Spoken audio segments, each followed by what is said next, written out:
अभी यूजीसी में एक काम और बढ़ा दिया गया कि यूजीसी यूनिवर्सिटी ग्रांट कमीशन वह एक विभाग है, विश्वविद्यालय अनुदान आयोग। वह परीक्षाएं वगैरह कराते हैं, काफ़ी हर चीज़ें उनके ऊपर उनकी पूरी जिम्मेवारी होती है। अभी उनका एक काम और होगा कि कोई भी उस कॉलेज में, उस विश्वविद्यालय में किसी भी प्रकार का भेदभाव नहीं होगा। उसे रोकने के लिए 24 घंटे एक टेलीफोन नंबर दिया जाएगा, कोई भी उस पर शिकायत कर सकता है। और कोई भी लिंग के आधार पे, जाति के आधार पे, धर्म के आधार पे कोई भी उसको शिकायत कर सकता है। अब समस्या ये है कि अपराध को इस ढंग से नहीं रोका जा सकता। आप एक तरफा कोई नियम कानून बना देंगे, उसमें फिर सवर्णों की दुर्गति होगी,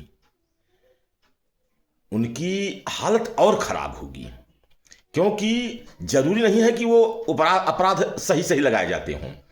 90, 95%, 98% केस झूठे पाए जाते हैं।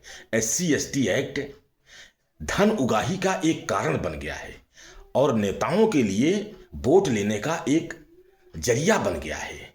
SC ST एक्ट को सख्त कर दिया आपने, आरक्षण में ढील दे दिया। ये क्या है?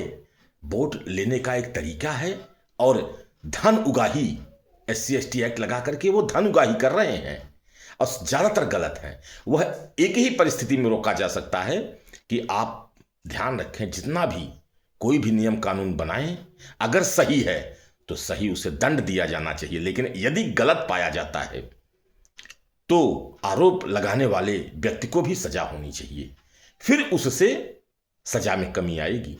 क्योंकि अधिकतर सजा ये केवल एक वर्ग को मिल रहा है, सवर्णों को मिल रहा है। ये जितने भी SC ST वाले हैं ये उसके ऊपर लांछन लगा रहे हैं।